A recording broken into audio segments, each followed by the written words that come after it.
Fala rapaziada, tudo beleza? Professor Pedro Henrique Torres, o seu professor de História aqui do canal GeoWish Brasil. E hoje o nosso assunto é sobre um período importantíssimo, é o princípio, o começo de tudo. Um momento chamado de período pré-colonial. O período pré-colonial são 30 anos. 30 anos que seguem do encontramento do Brasil até um processo de ocupação efetiva da terra. E nesse momento nós não temos então a ocupação.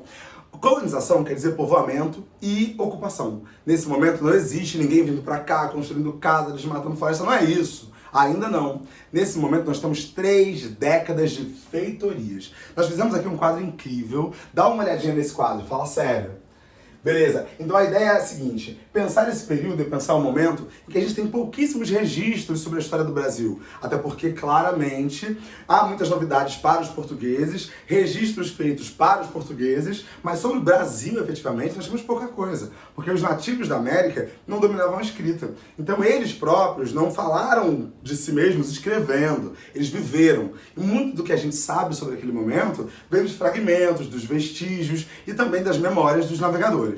Então, olha só, esse período de 30 anos, ele não tem ocupação do território. E é um período marcado por uma economia que a gente chama de extrativismo do pau-brasil. O pau-brasil, a Ibirapitinga, era uma madeira grande, antiga aqui no território, que os portugueses conheciam e que agora se tornou alvo dessa vinda aqui para a América. O pau-brasil, ele vai ter uma propriedade sinistra, porque o suco do caule, ele serve para tingir tecido. Naquela época, vestir vermelho não era para todo mundo, porque tinha que mandar tingir o tecido. Hoje você compra vermelho em qualquer lugar, mas naquela época não. Então o pau-brasil tinha esse sentido. E a madeira servia para fazer móveis, para construir pequenas embarcações. Então, de certa maneira, isso acabou sendo a primeira motivação econômica. Sobretudo porque aqui na América não tinha comércio. Os indígenas não faziam negociações, não vendiam, não compravam, faziam as suas negociações, mas não no sentido mercantilista que a gente conhece. Então esse é o momento em que o pau-brasil vai ser desenvolvido através do escambo com os nativos, e escambo é a troca. Você fez troca a vida toda. Você levava um tipo de biscoito para a escola, seu colega levava outro tipo de biscoito, vocês faziam escambo, não é isso? Troca. Então o indígena levava o pau-brasil até as feitorias e trocava com os portugueses por algumas bugigangas. Chapéu, capa, bota, espelho, faca, machadinha. Dá para dizer que o indígena foi tão sagaz e perspicaz quanto o europeu. Muito embora o europeu fizesse essa negociação lá fora e isso trouxesse dinheiro, trouxesse moeda, para o indígena trazer produtos que eles não tinham na América. Imagina quando esse cara pegou no espelho e percebeu que refletia o sol, que refletia ele, refletia qualquer coisa. Foi uma novidade para os dois lados, sacou? O escambo foi bom para os dois lados. Depois nós temos também o estanco. Estanco é o monopólio régio, o monopólio do rei sobre a economia. Isso quer dizer que só o rei tinha o poder de delegar, de conceder, não é? De emprestar. Ele, o rei de Portugal, tinha o monopólio do pau-brasil e da sua negociação.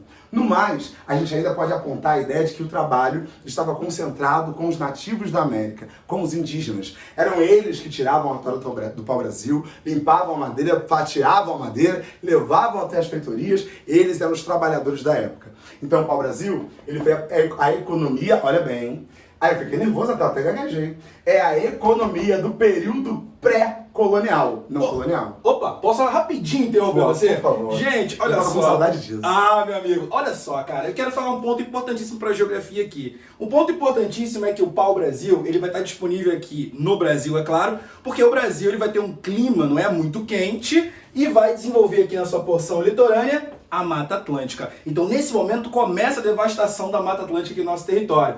A vegetação que não se recuperou até os dias de hoje. E também o Pedro provavelmente vai falar do povoamento da galera que ficou concentrado no litoral e só depois ele foi pro interior. A gente tem uma aula disso aqui, tá? Desculpa, tá, meu querido? Nada com isso. Volte sempre, pô, volte sempre.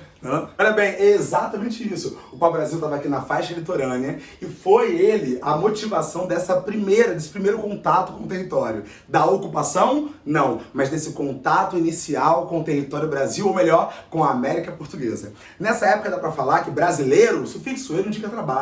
Então o brasileiro é o que trabalha com o pau-brasil, sacou? Então aí dá pra perceber nesse mapinha sinistro o que era Brasil na época. O Brasil na época era do litoral até a linha imaginária de Tordesilhas. E tudo que estava para dentro dessa linha imaginária pertencia à Espanha.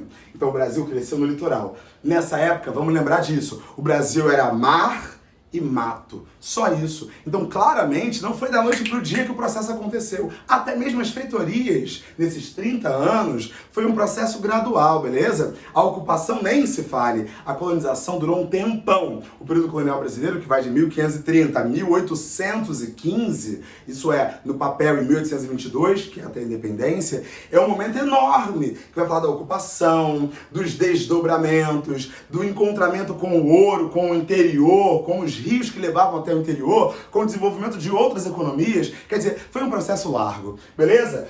Outro dado importante é que esse momento é marcado pelas expedições guarda-costas, ou de salvaguarda, e também expedições cartográficas. A gente pode apontar 3 expedições que estão dentro dessa dupla, não é? Cartografia e expedição de defesa do litoral, e são elas a de Gaspar de Lemos, a cartográfica. A viagem do Gaspar, ela era litorânea, então o cara veio navegando pela costa, percebendo o que era Brasil, o que não era Brasil, e de mesmo modo rabiscando isso, incluindo no mapa. A segunda expedição foi a de Gonçalo Coelho. O Gonçalo Coelho é o cara que vai ter a concessão do rei de Portugal para navegar pelo litoral explorando o pau-brasil. É ele que vai trazer um outro camarada de quem a gente já ouviu falar, que é o Fernão de Noronha. O Fernão de Noronha, que vai dar nome ao arquipélago, era um cristão novo, um convertido ao cristianismo, que veio se inteirando dessa economia do pau-brasil à época. A terceira viagem, que foram as viagens de Cristóvão Jacques. Esse era o cara que fazia as viagens de defesa contra corsários e piratas. Na verdade, o território estava vazio entre aspas, né? Estava cheio de indígenas, claro, mas vazio do sentido de pertencimento europeu, de presença europeia. E aí, como o território não tinha presença europeia, o medo de Portugal era que o território fosse ocupado por corsários e piratas de outros países, de outros estados. E aí, nesse sentido, as viagens do Cristóvão Jacques eram viagens que vinham reconhecendo o território e salvaguardando, guardando a costa, defendendo a costa, beleza? 3 décadas de um momento pré-colonial. Em 1530, a coisa meio que mudou de figura. E mudou de figura porque o rei de Portugal percebeu a importância de ocupar o Brasil. Isso acontece a partir da viagem de um cara chamado Martim Afonso de Souza. Não esquece o nome dele, ele aparece muito em prova. O Martim Afonso de Souza é o cara que viajou para cá em 1530 e foi ele o responsável pela introdução da cana-de-açúcar no Brasil. Ele foi o cara que criou a primeira vila, a Vila de São Vicente. Ele introduziu a mão de obra negra escravizada gradualmente no Brasil e também é o sujeito que vai combater os corsários. No fim das contas, dá até para dizer que o Martim Afonso de Souza ajudou a criar no Brasil o modelo administrativo que nós chamamos de capitanias hereditárias. Ele próprio foi capitão donatário da capitania de São Vicente. Beleza? Esse é um período importante para nós porque é o começo do começo do começo. A gente pensa Brasil e por muitas vezes se esquece de que o Brasil antes da ocupação foi um momento de muito desdobramento no sentido de aventura. As pessoas sabiam que o Brasil pertencia a Portugal, mas não havia ocupação da terra, então alguns navegantes aventureiros vinham tentando ver a costa. Os espanhóis mesmos fizeram a circunnavegação, uma navegação que veio descendo pelo litoral para dar a volta no globo. Isso só aconteceu com Fernão de Magalhães entre 1519 e 1521. Século XVI. Então, olha, o período pré-colonial, ele tem um sem número de muitas coisas pra gente pensar. Sobretudo para pensar antes da ocupação. Eu tô batendo nesse ponto. Pré-colonial é o período em que não houve ocupação, não houve povoamento. É um momento anterior a isso tudo. A economia do período pré-colonial foi o pau-brasil. Através do estanco, do escambo e da mão de obra nativa, tudo isso se tornou o que é. Beleza? Então, olha, a gente vai se vendo, vai se falando, qualquer coisa me liga, me chama, peraí, me manda uma mensagem. Me manda um transmimento de pensação.